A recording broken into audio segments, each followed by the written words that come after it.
world's most notorious high-secure psychiatric hospital, home to some of the country's most infamous offenders. For the first time, and after years of negotiation, Broadmoor has allowed our cameras in to meet its patients and show what really goes on behind these walls.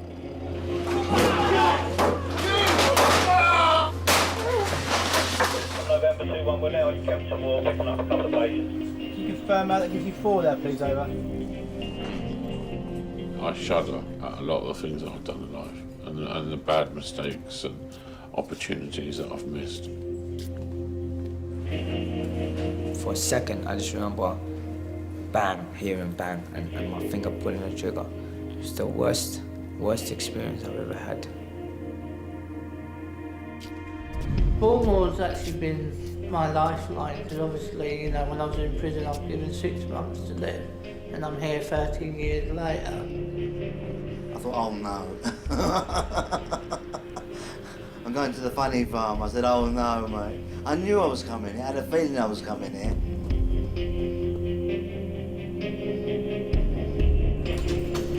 Men are sent to Broadmoor because they are suffering from serious mental disorders, and many have committed violent crimes. They are considered too dangerous to be treated anywhere else.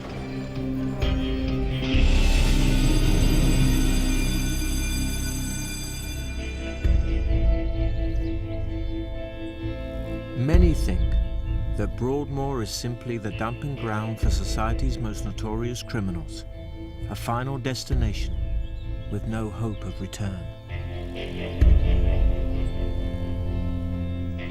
Shall we move on? He's here because of the attempted murder of his mother, not terribly bright. A weekly ward meeting gives a summary of the kind of men who are kept here. The last thing he did was he took his MP3 player and took took the wire from it and a metal ring from it, and tied it around his genitalia. And he did that in the middle of the night, and it's only when he was in real pain that he managed to tell a member of staff. And it's not very clear why he did it. Chilled? Good man.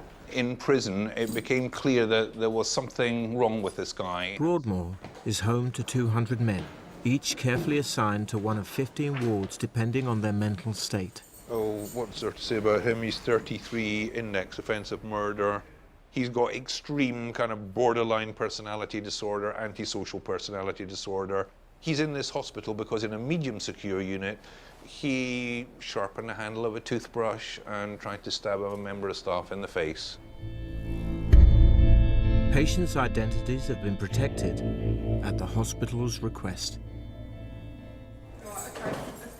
Cranfield is the intensive care ward for the hospital's most acutely mentally ill patients. The men here are unpredictable and violent, and the simple act of serving meals has to be carefully tailored to the individual. You all right? Chicken wrap? Yeah? Don't tell him. Give us a chance. Yeah, food is here. Chicken schnitzel. Thank you. I didn't throw it. What? I didn't throw it. 3 days on the trot. Thank you. One of the biggest misconceptions, I think, is that those that have severe mental illnesses or those that end up in a place like Broadmoor are kind of destined to be unwell forever or to be risky forever, and that simply isn't true. The mental disorders that we treat are very amenable to treatment. It's hard to believe that men, locked up like caged tigers and only ever allowed out one by one, can ever progress. But each ward in Broadmoor is a staging post to their recovery. What's breakfast, mate? Breakfast time on Epsom, a high-dependency ward. The risk here is a little lower. That's hot, that is, mate. Have what you made yet? Oh, well, I'll be coming in a minute. Right. All right, mate? Patients here are allowed out to associate with each other, with plenty of staff in attendance. You can get out, mate. Yeah. You coming out? Is he coming out? Yeah, you can come out. Come on. Come out, yeah. Yeah. Tell me what you want. Pull your trousers up. Pull your trousers up, yeah. You need to wear trousers like Simon Cowell, up to the waist. Belted. When did you last clean your room? Leanne McGee is the hospital's director. Whenever she can, she comes back to the floor. I love being on the wards. I love seeing the patients. I'm a nurse. You never lose the... This is where you want to be, really. You just have butter, yeah? Just butter. Yeah. And your day goes much quicker. It's better spending it with people that you're being paid to look after than sitting at a desk, you know, which sometimes seems somewhat meaningless, but there we are. Right, I hope that's okay, Trevor? Yeah, fine. We're coming in with your breakfast, mate. I think there's a difference between being mentally ill and not being mentally ill, and I think if you're mentally ill and you've done something that perhaps you are not in full control of at the time, you certainly, society owes you a break, and I think everybody deserves to have a bit of hope. If you have no hope, you're just going to give up. Okay, enjoy. Yeah, mate, have a coffee. Live like Italiano. Can I be rude and ask how old you are? I'm 40 years old. 40? Yeah. Altogether, I've done 20 years. 15 years here and 5 years in prison. Long time, innit? I was a child soldier. It's called Somalia, Somaliland. Were you? Yeah, when I was young, I had my first AK at the age of 9 years old. You know, so... Was that AK-47? AK-47, yeah. AK-47. Is that a machine gun? No, it's AK-47. Is it like a rifle? Yeah, it's not a rifle, it's like a... It's a gun. You've never seen AK-47? You've never seen AK-47? He's well on the way to be referred to assertive rehab. Oh, good, good. He's doing really well.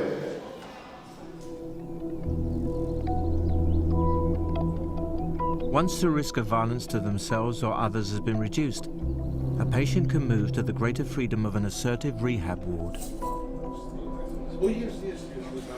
We all have keys for our own room. So staff have got an override key. Adam has been on Canterbury ward for the past 4 years. Bed, my stereo. Before that, he spent 9 years in Broadmoor in a high dependency ward. The rooms are quite small, about 6 foot by 3 foot, and you can actually just about touch wall to wall. Toilet in there, toilet and hand basin. The only problem with having the toilet in there is we've also got our wardrobe in there. Convicted of arson, he was 7 years into a life sentence in prison when his self-harm became so acute he was moved to Broadmoor. I had a very long history of self-harm, but when I was in the prison service, it escalated to the point where I was putting my life on the line on a daily basis, because I was cutting arteries, tendons, but it's like my hand, it's totally constrained and backwards because I got a wound here where I cut all the tendons and that. Is that your lunch? It's not mine, it's my stuff. I had a very traumatic childhood. The way I felt is that my parents didn't love me as much as they should have. I was sexually abused by various people outside the family, and because of the sexual abuse, self-harm started taking place when I was about 8 years old. I started off with nails and things like that, and I also started setting fires at that age as well. I just sort of grew up hating everybody, hating society, hating life. Self-harm was a way of me escaping all that. I just do that, turn it down, and I just lie in my bed like this. And then once the beat gets going, I start doing that. Adam's Broadmoor journey has been long with many setbacks, but the end is finally in sight. He's to be allowed out on trial leave to a medium secure unit 30 miles away.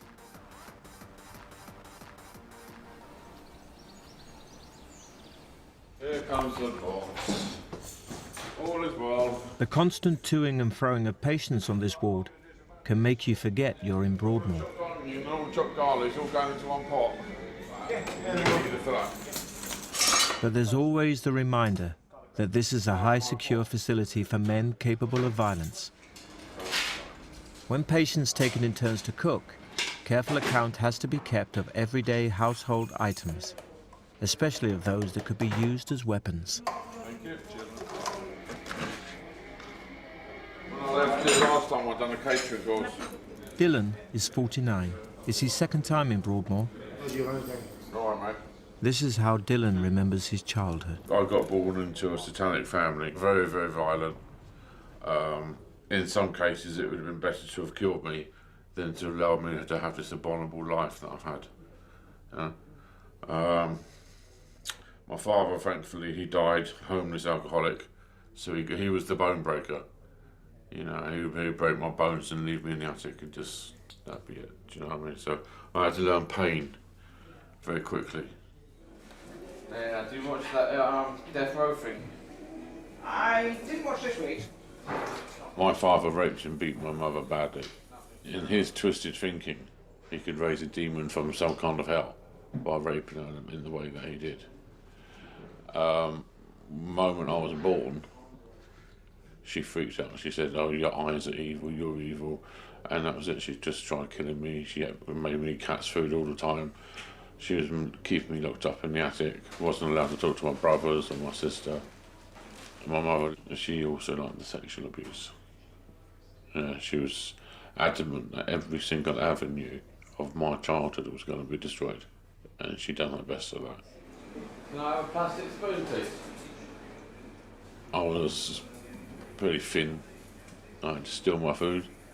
It was fire that got me away from the home eventually. By the time I reached 5 and 6, I'd learnt the red match strike on the wall like my mother did to light the gas oven. So I took a handful of them to school. For the first time I was allowed to go to kindergarten, and I could smell the box of food, you know, the sandwiches and all that, you know. So I scoffed my face really big time, and then set fire to it. No, they should go for a sieve, man, now. No, we got a sieve. No. Dylan was in care from the age of 7 to 18. As an adult, he became a homeless alcoholic. I became an arsonist, I was a violent offender, lots of drug abuse and alcohol. Yeah, unfortunately I'd done some kidnapping. A really nice couple of people who had never done any harm to me. I was very, very drunk, a bottle of vodka. Threatened the police outside. I had the guns on me if I didn't put the knife down. I basically wanted them to kill me. You know, I wanted them to kill that wild, out of control alcoholic inside me. And I was inviting them to do that. And they, you know, they were very, very bloody close. And I just put the knife down. Garlic, red. It smells nice. Beautiful. I may say so myself. Anyone think I cooked it? Everyone else is like. Dylan's psychiatrist is currently assessing whether he's sufficiently recovered for release from Broadmoor. Can I just simply can we all wish a very happy birthday, for he's reached 34 today. Happy birthday to you. Happy birthday to you. Happy birthday dear. Happy birthday to you. Moving on from Broadmoor is a slow process. Birthdays come and go with no set date for release.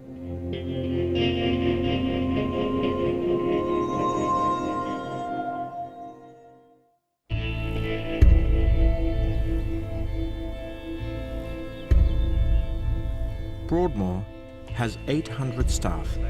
Many have been here for years despite the daily risk of assault. Off to work we go. It may be a hospital, but staff here have to have specialized training and equipment to deal with anything, from enforcing medication to managing full-scale riots.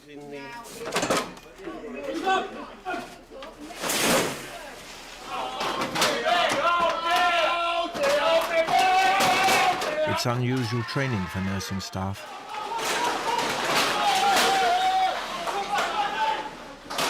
Are you going to come out?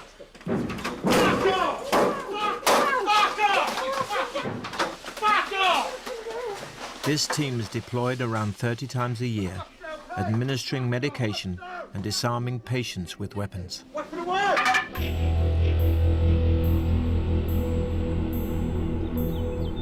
Not everyone in Broadmoor is directly violent, but their behavior can nonetheless cause grave risk to others. Anthony has been on an admissions ward for 5 months. He's at the start of his Broadmoor journey. Is that your normal reading? No, we're forced to read out of the Sun or the Mail. But no, probably I wouldn't choose it. It's arson that has led to Anthony's incarceration in Broadmoor. His mental health began to deteriorate at university. When I was 19, started eating quite large amounts of cannabis resin. Started eating it? Yeah. I had a glimpse of what I thought on cannabis were things that could solve problems for the whole of the world. I became very grandiose. I believed that the sum of the total energy in the universe was God, and therefore you are God and I'm God, and this bed is effectively God. And then doing just bizarre and unusual things like climbing bridges and surfing on trains and taken back to hospital because I drove past a police car when I'd been high. So, but when you say you drove past a police car, what's wrong with that? On the pavement. Ah. Anyway, during that period, somebody broke into my flat and kicked the door down and threatened me in my flat. And the door whacked me in the face. After I'd been banging and making music on the windows, so I'd been a bit of a nuisance neighbour. But I didn't have a mobile phone. After he left, I barricaded the door and lit a fire in my window to try and get help. Sent to a medium-secure psychiatric unit, he again became psychotic and started a fire there. This brought him to Broadmoor. He's previously been on preventative antipsychotic medication, and now his psychiatrist wants him back on it. My introduction to the mental health system was jab full of a medication that when you wake up you just feel absolutely terrible, you can't function, you can't communicate, you can't do anything, and it effectively makes me mentally disabled. Anthony is refusing to go back on medication. My doctor, he's saying I'm well at the moment, however, he was sort of pointing out that the MOJ and probably the public in general will not accept me in the community off medication. So he's saying that if I don't get medicated, I may never get out.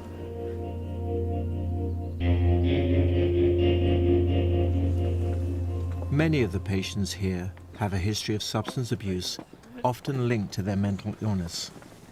Therapy aims to give them the skills to resist temptation. So what we want to do is expose people to some substances today, okay? Is it the real stuff though? Some of it is real, some of it isn't, so... 31-year-old Michael is suffering from paranoid schizophrenia. He hears voices. When I first started hearing this stuff, now I was about 24, it was amazing, I couldn't believe it. I had to run out of the house because I was scared. I mean, something speaking to your head. That's, unheard of to me, do you understand? It might have been drug induced because I was smoking cannabis heavily at the moment, but it goes more deeper than that. It smells real. Is there a face associated with the voice for you? Nah, just something like in my head. Nothing. It's like a living part in my head, it's like a demonic kind of being, you understand? But now while you're talking to me, has it been talking? Well, it just called me a fool at this moment that he just mentioned it, but while I was talking, it wasn't saying nothing. But then now he mentioned it, I came to think of it, and he just called me, yeah.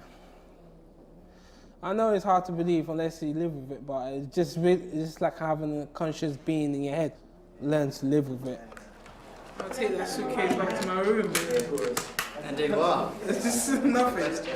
Do nothing, yeah. Stay away from drugs, right? It's not good. While medication has diminished Michael's voices, it hasn't eradicated them. How confident are you not to use? An 8, yeah. Okay? Obviously, I would like to be at the top end of the scale. Mukhtar has been in Broadmoor for 2 years. It's been the most stable period of his life so far. I've never seen my mum. Never seen my mum, you know. She's supposed to be in America. No. You've never seen her your whole life? I've never seen her my whole life. I've tried to find her, but that's the difficult part because I don't even know her full name.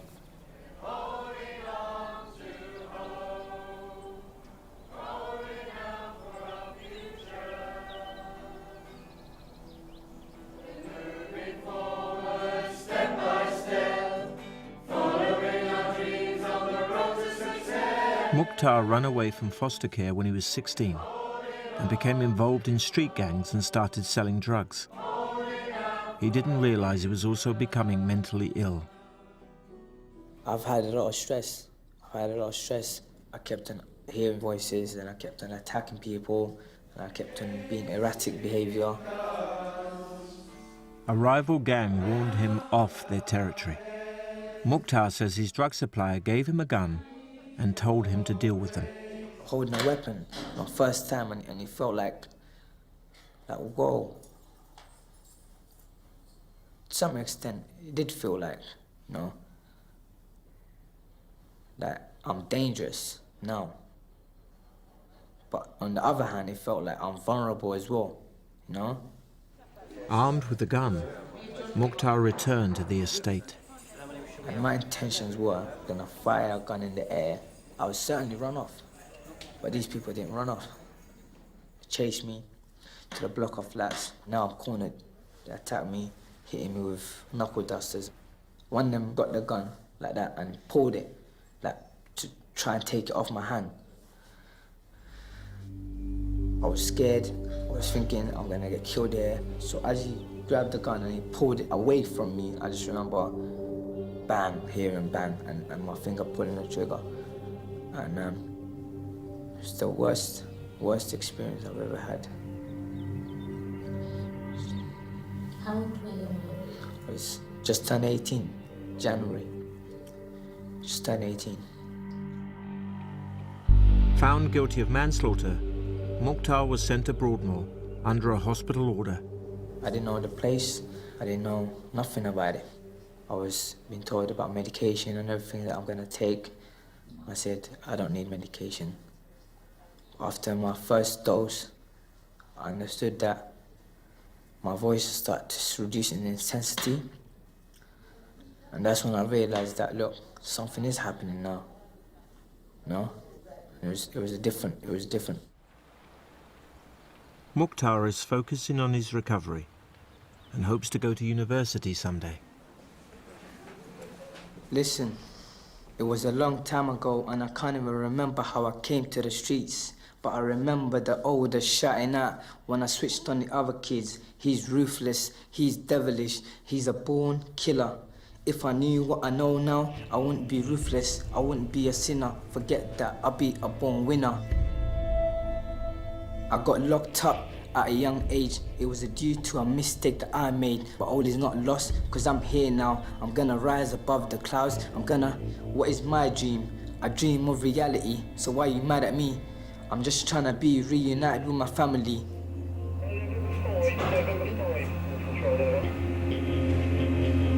Like everything in Broadmoor, getting in and out takes time and follows a strict protocol. Yes, Alpha, that's all received. You're clear to move.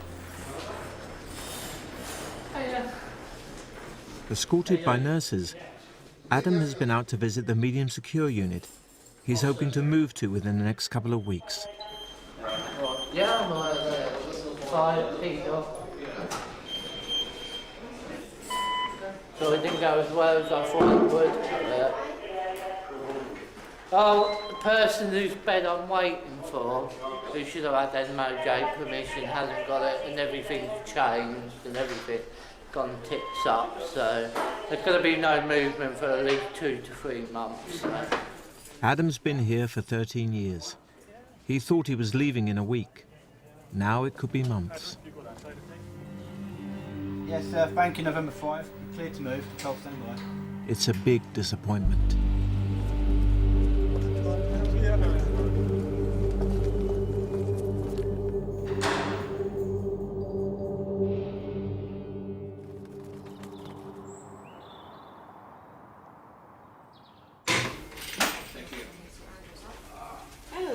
Manager. How are you? You back tonight? Yeah. I was told you weren't back until the 12th. Really? Who's he? Yeah, it wasn't a very good day. More I did, the more depressed I got. And in the end I came in here and then I just ended up screaming, shouting, crying. I started throwing things at my daughter way to say, look, get in here now because I'm just about to do something. But I'm still screaming and shouting, quite hysterical. Normally when I throw things, I get up, pick the bits up and do something with them. You know, and I didn't this time, so that's another thing, it shows how far I come. Oh, you mean you use the bits to hurt yourself? Not a normal thing to do, 40-year-old throwing things about, but I had to do what I needed to do to get my head out of that situation, you know, to show that I was in pain and angry and stuff like that. But you didn't self-harm? I didn't self-harm that time, which I got a lot of praise for. If Adam does self-harm, he'll jeopardise his chances of transfer out of Broadmoor.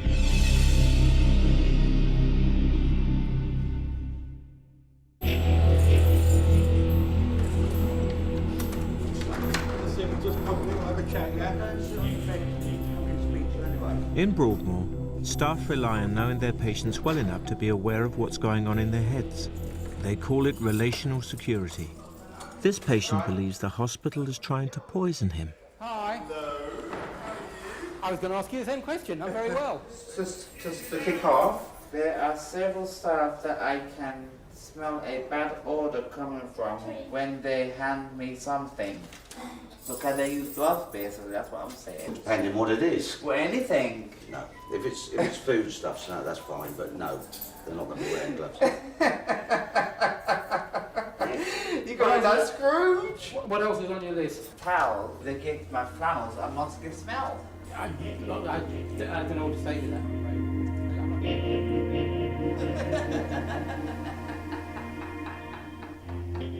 To be honest with you, I've had enough of these places. Like you've had enough. Okay, so maybe we'll come Every back single to... day, doing the same thing, seeing the same people day in, day out. It's just madness. The thing is, whilst we're here, all they talk about is RSU, RSU, RSU. Every single second, every single minute, every single hour, day, year out. The way out of Broadmoor is usually along a winding road that eventually leads to a regional secure unit, or RSU.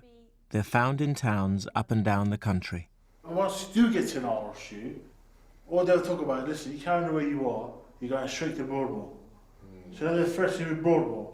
Then you come back to Broadmoor, if you can't behave yourself, you're doing well, you're going to go RSU soon.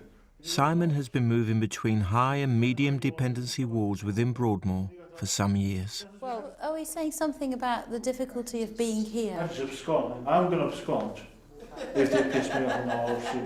Because last night they really pissed me off, and I had to knock out some of them. I made weapons as well. I went in the office, yeah, I closed the door behind me, I blocked it with filing cabinets, the door, and I just trashed the office. And I enjoyed what I did, I enjoyed it. That's one of the reasons why I'm here, by the way. How are you? I don't know what to say. Doing all right.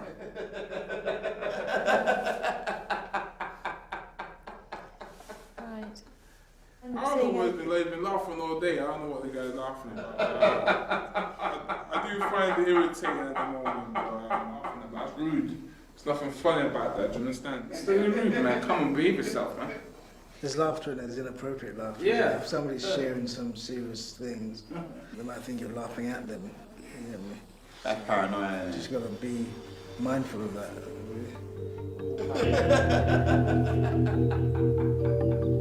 A few weeks later, Simon attacked a nurse on his medium dependency ward. He's due to return to high dependency. It's a step backwards. So he's been here before, you know him? Yeah, it's his third time back, yeah. But he likes it on here. He likes the staff and he likes the structure, so that's why he wants to come back. So some days when he wakes up, he'll say that I'm Turkish today. And then the next day he'll be Greek. So he's quite funny. But yeah, no, you can have a laugh at him, which is good. He's one of the funnier ones of the crew. You all right? Let me get on there. They're collecting Simon from the seclusion area in Chepstow ward, where he's been kept since the incident. Get yourself ready, you come with me and Trev. He's threatened to attack more staff and needs the restrictive regime of a high dependency ward. Chop chop then. Shake a leg, mate, come on. He's got his back to the door, yeah? Bit back to the door. That's it. Hands behind your back, mate. Well done. Come right back then. Come back in a minute, trainers. Put your trainers on. Carry on, please.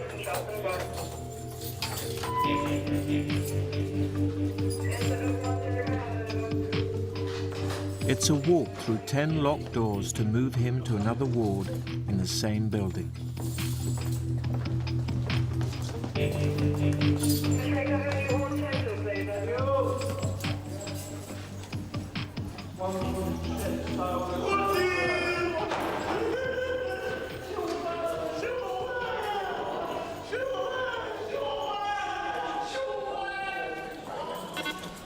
We don't like to see anybody coming back, but it's a quick fix. I mean, we get him back into the structure, restart him on his medication, get him stabilised again. Then I'm hoping that he will only be back here for a matter of weeks, and then we'll progress him back to Chepstow, and that'll be his pathway route out of Broadmoor.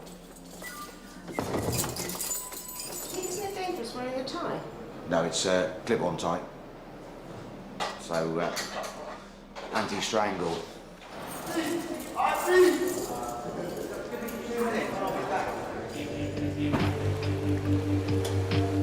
Not a load later.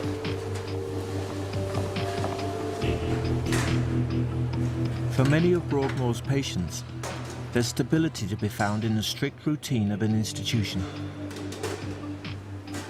It may also be the first time they've been looked after, had regular meals, and consistent interaction with others.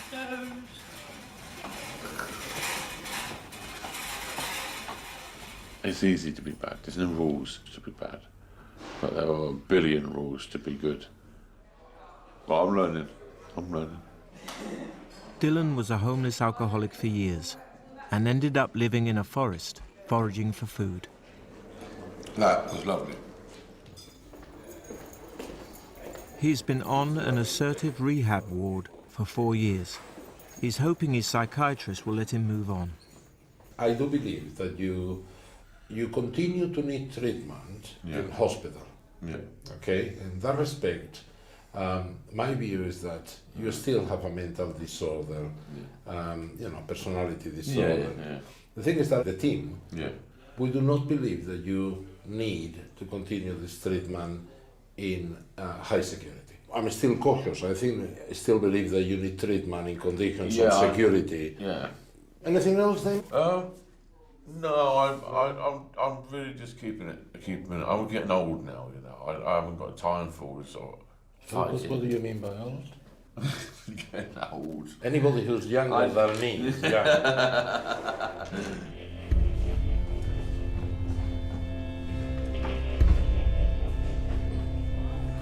As the saying goes, I'm not the only gay in the village. I know who I am. I know what I've done in the past, you know. I'm a 40-year-old gay man living in a psychiatric hospital. People can't accept that for what I am, and that's their problem, that's not mine. You know, I just try and make lemonade out of lemon, best situation out of a bad situation, you know. Adam's still waiting for a date for his transfer to a medium secure unit. Hello! What time is it, Tony? The time is 25 minutes past 2. 25 past 4. 2. 22 past 4. What's the time? 25 minutes past 2. 25 past 4. 2. Past 4. All right, if you say so. 4. Time. If it came between you leaving and you taking medication, what would you do? Well, we'd then force medication on it. What, me personally? Or the team. Or just as a team? Downstairs and still stuck on the admissions ward Anthony continues to question his need for medication. We want to make sure that the person that we're giving medication to needs it. You're right. No. I'm just doing the checks, okay? Not a big question. At the moment, I've got capacity to make decisions, apparently, according to the doctor. Do you think that mental health patients should be able to, while they're well, choose treatment? I think one of the biggest cruelties of mental health conditions like psychosis is that often the first thing that will disappear is that understanding that your own behaviour and your own thoughts are actually being impacted upon by your mental health. You say that a risk to the public. And without that insight, it is very, very difficult to persuade anyone that they need treatment. So if you can imagine yourself in a situation where somebody is telling you that you're unwell, or you don't think so, and then they're trying to persuade you to have a medication that might make you sedated or it might make you put on weight, that's not an easy conversation to have with somebody. We don't force injections on people just because we haven't got anything else to do that day. Sure. There's lots of other things that we look in, just like you do. But you agree that medication is forced on some patients just as a prophylactic, just to stop them becoming unwell in the future? I'm not agreeing to that side of it. But it's... I'm not agreeing would you to say any that of that doesn't happen? I am saying there are times when we have to give people medication because they become a risk to themselves or Yeah, others. so say because their mental health is deteriorated. But I'm not discussing other patients, we're discussing Okay, you. say Can you walk with me so I can yeah, and make sure I'm everyone well. else is okay? I'm well.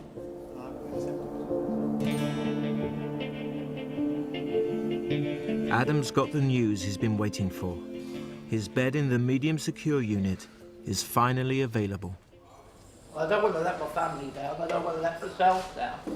I don't want to let other people down in here. I'm glad he's going, and it's nice for him to be going. In a way, it's a bit sad as well because, like, we've been on the same ward together for nearly 4 years. So. He'll be missed, but he won't be forgotten. He stood by me through the thick and thin, really, on the board. When I had my own problems on the board and that, he stood by me and helped me out and does a lot of things for me and looked after me, and, you know, and I try to look after him, but... He just drove me mad with CDs. Not that bad, but... It's his final evening and time for a last movie with his mate. Certainly for the Lopez, there's a lot of films lately. Do you have to stay outside in the corridor? Unfortunately, yeah.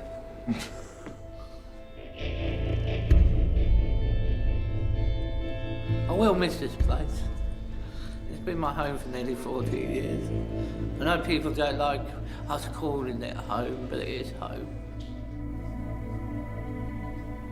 It's all right, close my door.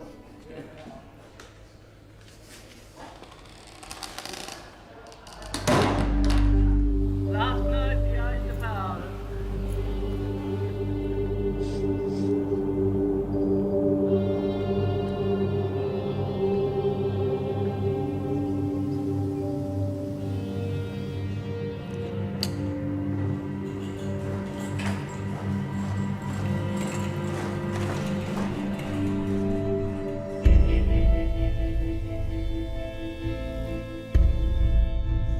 Anthony's condition had been stable, but a few days ago he was forcibly medicated following an incident on the ward when he refused to return to his room and threw himself on the floor, singing prayers.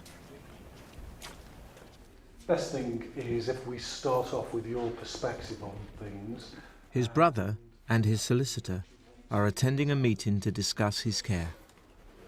And yes, I was singing, and I was argumentative, ended up in the seclusion room, then stripped forcefully, and then medicated. I've slept for 2 nights, and all those symptoms have gone. I think that's worth noting. Okay, so you recognise you were psychotic for a period of time? Yes. Yeah. The conclusion that we have arrived at is that it would be appropriate for you to have prophylactic antipsychotics. Is it best practice, according to that I'm involved within this decision-making process? I think your views about medication are very well known to the team. Why do you believe that I am so anti-psychotic medication? Well, I know that you experience it to be uncomfortable, but... Uncomfortable? It is torment. It's the debilitating effect of not being able to communicate, to be able to have internal anguish and frustrations and no longer be able to converse with the people that you love, and you lose all your friendships, you become isolated, and then you've got the physical side effects. You don't want to look good, your hair goes flat and greasy, your skin gets very poor, you put on weight, you get starey eyes, everybody knows you're on medication. And to sum it up as discomfort, I think is a little bit, maybe not. I know that you are distressed by the thought of medication. Everyone can hear that, but the trouble is we have a bit of a knack of spending so much time on that we lose time to help you with other things. And we need, whilst hearing what you want to say about that, because it's important, not having that be the only thing we ever talk with you about. His lack of cooperation is likely to prolong his time in Broadmoor.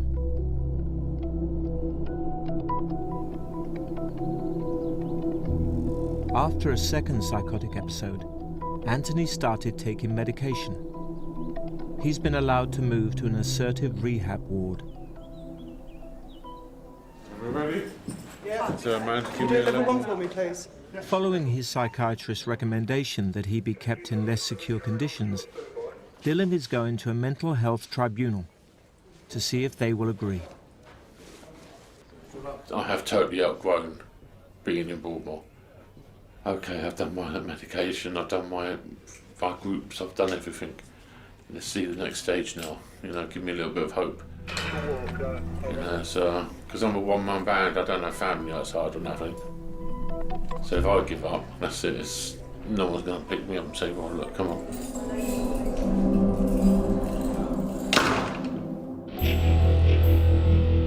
Unusually, the tribunal is over quickly and with everyone in agreement. Well, I don't go in there expecting anything, but I've been allowed to be conditionally discharged to an MSU. And I'm leaving 10 times better person than I ever have been. And that, my friend, is something all those people that done bad things to me in their past will never see. Because I've broken the chain. Broadmoor served its purpose. I don't need you no more, Broadmoor.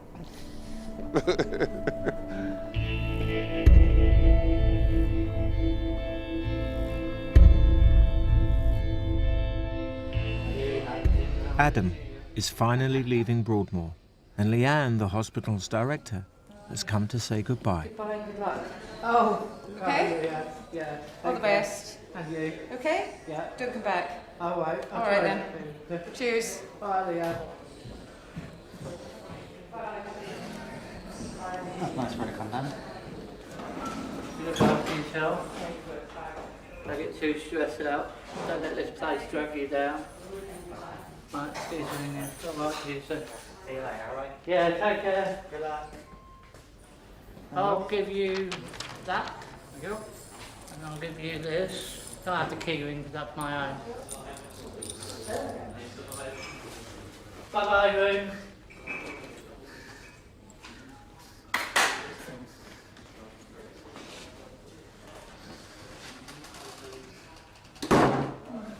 Do very well.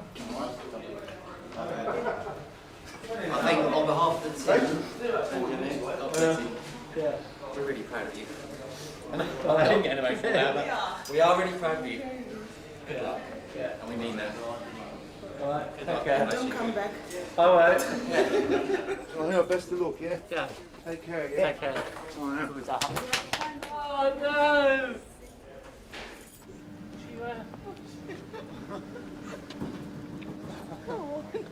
Bye, I'm going.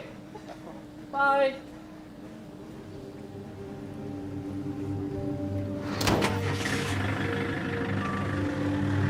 Adam is now on trial leave from the hospital.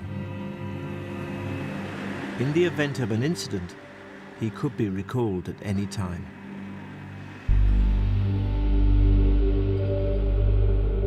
This has been the first, and quite possibly the last chance to see inside Broadmoor Hospital in its current form. The lives of today's patients will continue nearby, where a new hospital is under construction. These old Victorian buildings have witnessed the troubled lives of so many over Broadmoor's 150-year history. Now, there's talk of turning them into a hotel.